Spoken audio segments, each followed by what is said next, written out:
The Joseph story continued.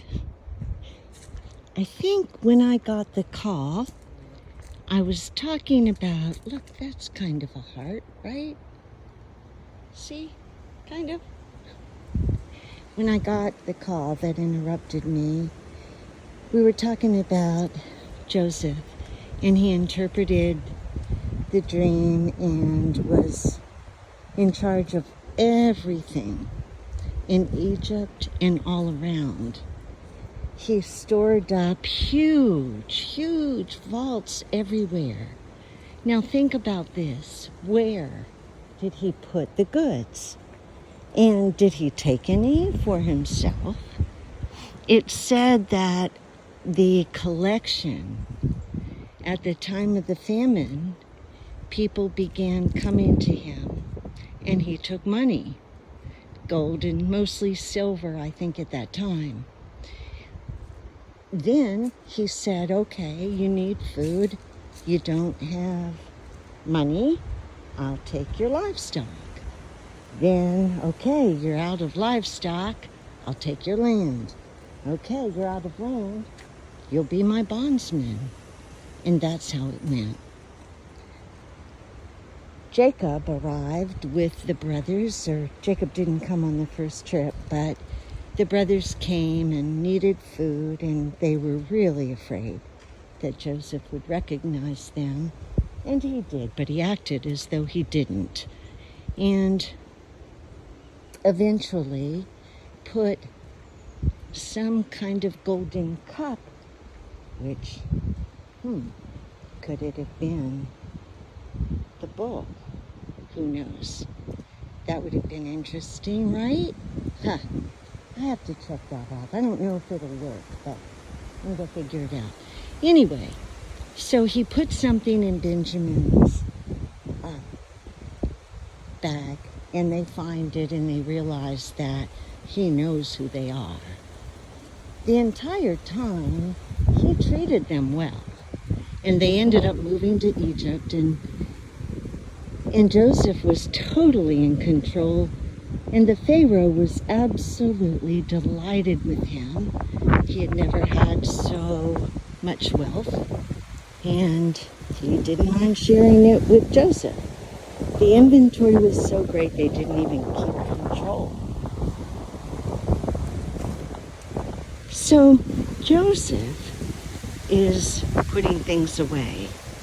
And that's where we begin to talk about Mount Sinai and the burial ground there. It's getting windy. I don't know if this is going to work.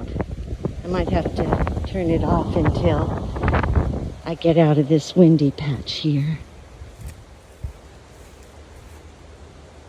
Probably some alligators in there.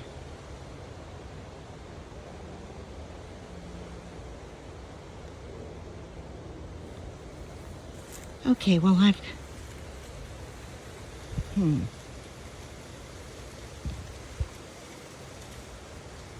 think I'll just keep walking until the other side and see if I have to edit it.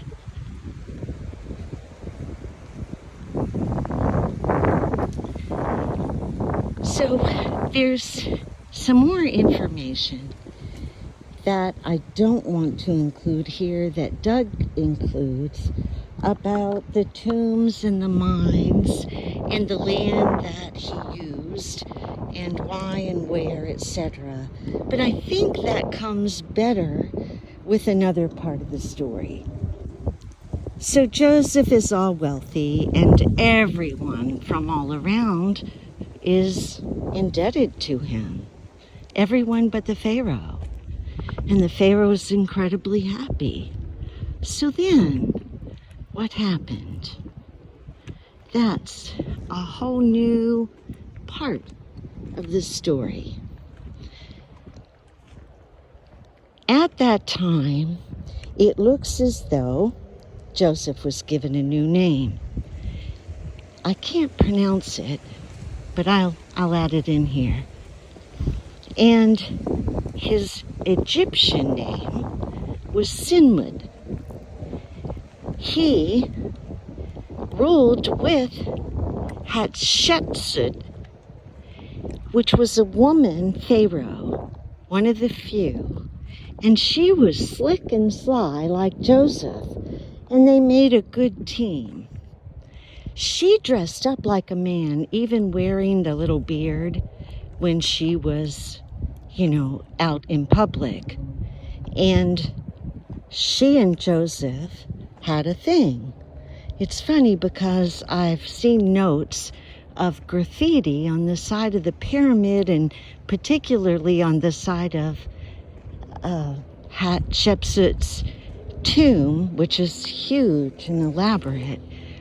You can see where the two, Sinmut and Hatshepsut, are having sex. And everybody seemed to know what was going on, but maybe never said anything. Like today, they all talk about you and not to you, but Joseph didn't care, and neither did Hatshepsut. They both had a good thing going. Eventually, Joseph had a wife.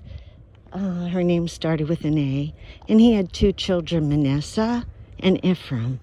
And he also had a child by Hatshepsut. When he had that child, they ended up switching the baby with another so that Joseph's heir could rule and reign. Isn't that interesting? The details will be forthcoming because I'm going to have to get out of this, look at some notes and make sure I tell you correctly. I don't want to pass on any incorrect information, and I'm assuming that Doug's info is correct because nothing has ever made as much sense to me.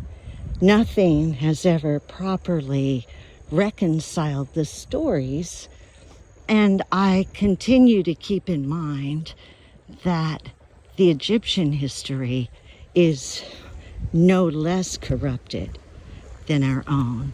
So everything we take with a grain of salt, considering that there were names changed, there were alternate names, there were pen names, there were aliases. There were all kinds of ways. The calendar changes. The different forms of money or, currency that were being used. So many things changed, and during different periods, you found them using different calendar methods and all kinds of things. So one of the first things is the Moses Code, understanding that, which I'm going to work on teaching. And then secondly, I need to figure out where I'm going. Okay. And then secondly,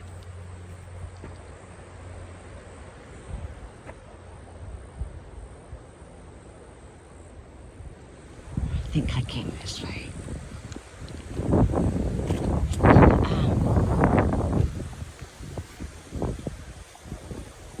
Okay, I lost my train of thought again. I don't know how well this is working. If I could edit it, it would be okay, but the editing drives me nuts. It's not that I don't know how.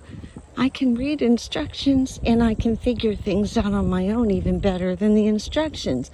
But I get anxious sitting down because I know, or I feel like it's such a waste of time, something anybody could do when doing the research and sharing the information is so much more important. It's all about learning to live in quadrant 2, which is my most unfavorite place to live, but the most productive place we can abide, right? Doing things first. I've labored over providing videos. I've got, oh my God, I can't even begin to tell you how many I've made and never uploaded them because it takes time and because maybe they need an edit. And I'd rather do it over than edit something. I'd just rather tear down and start over.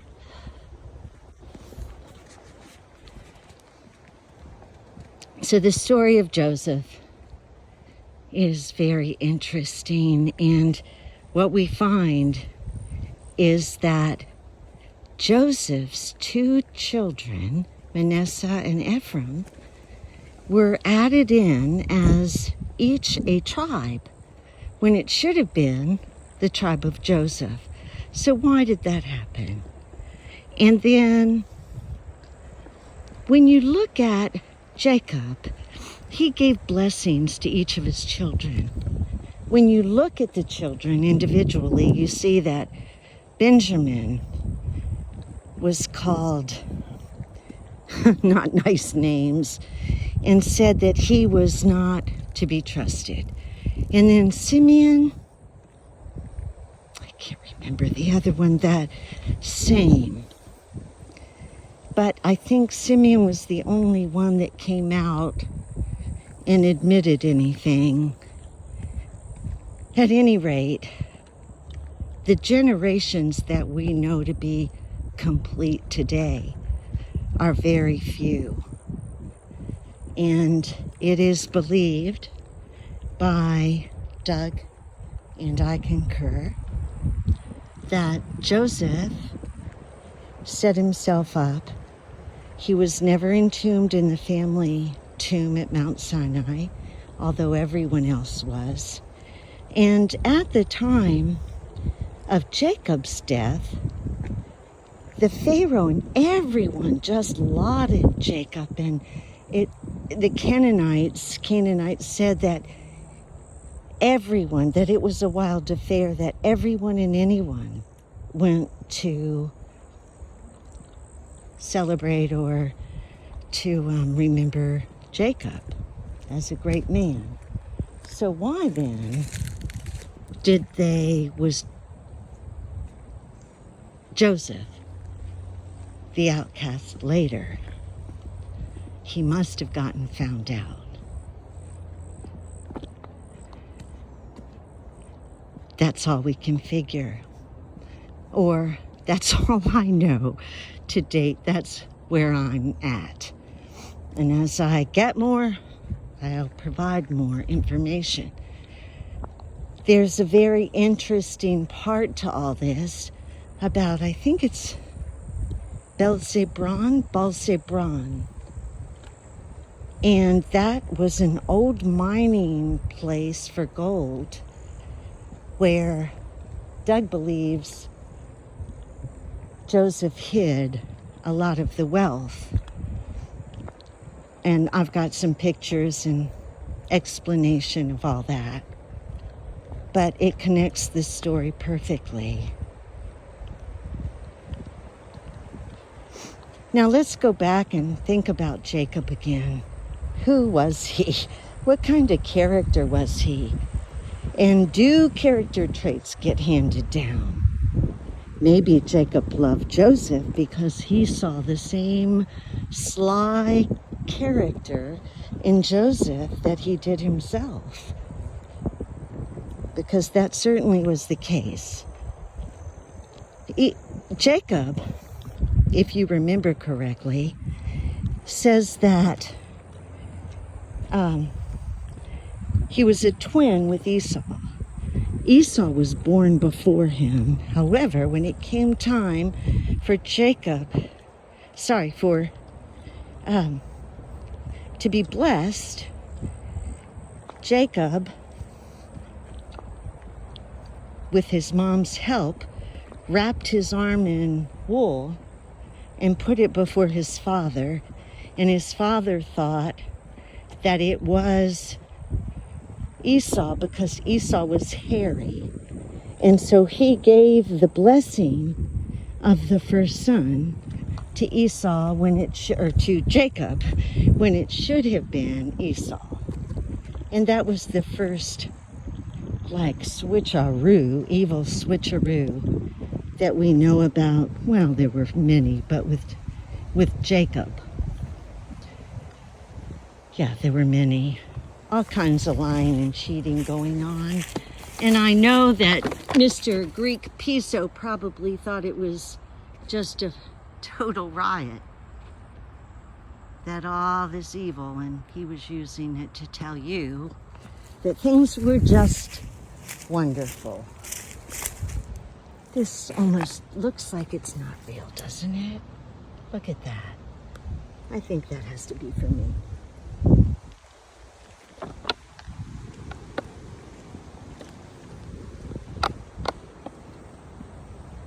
I think I'm on the right road. Imagine that. Well,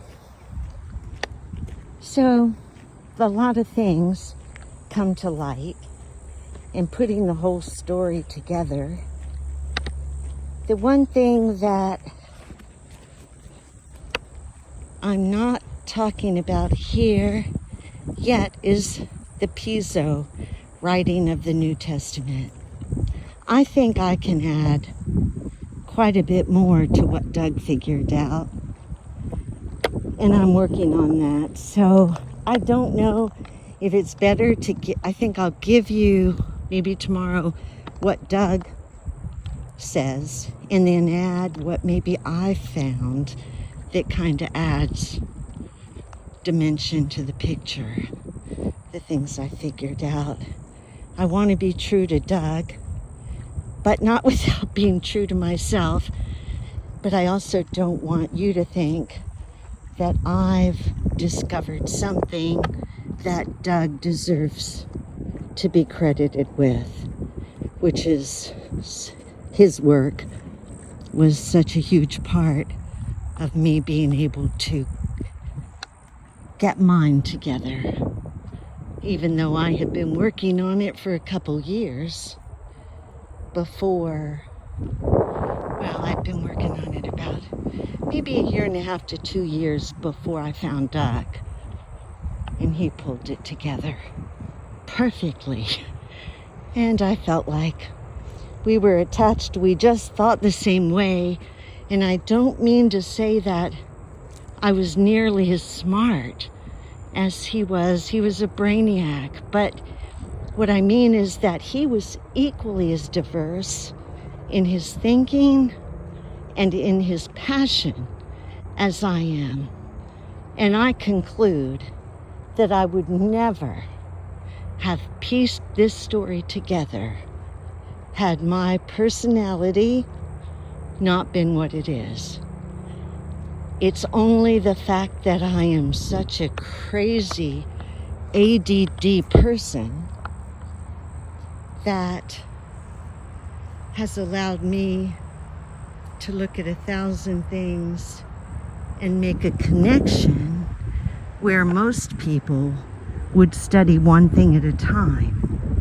And I've never been that way, which has separated me from most people, most managers, and entrepreneurs, and it's been the reason for my failure to make a run on my own, because I get so sidetracked. And you might think I lose focus, but that's not so. I just get focused on another thing that I'm most interested in. I just want to understand this amazing universe. David asked me today, what about all the miracles and supernatural things you experienced? How do you explain that? And I said, well, it's consciousness, but more than that, it's intuition. It's a knowing that comes from being focused on God. And God works regardless of what we want to call him. So it's really both scary and very sad to me that the majority of people think that you are an atheist or that you don't love God just because you figured out that the Jesus story was pure bullshit or sheepshite. And I don't mind saying sheepshite because that's a choice. That's not something that you were saddled with. We choose to be sheep. And And I did it one time. And I'm trusting that the guy at top will redeem that 33 years. I guess in a way it's been redeemed, because without that 33 years, I would not have the understanding I have today with which to understand and dissect the information at hand. And it's not really at hand because I've had to work my butt off for it. I guess it's a good time to stop, maybe. Oh, there's so much more to say. Language is probably the most glorious part of what I have to share, and I put it off because I've always eaten dessert last. That will be the fun and exciting part of this podcast, for sure, is when we get to language and the power of what we have inside us. Free, just free. And you know what? No one wanted you to know. They all wanted you to think that the power was outside yourself, but it's not. And it's very exciting. Over and up.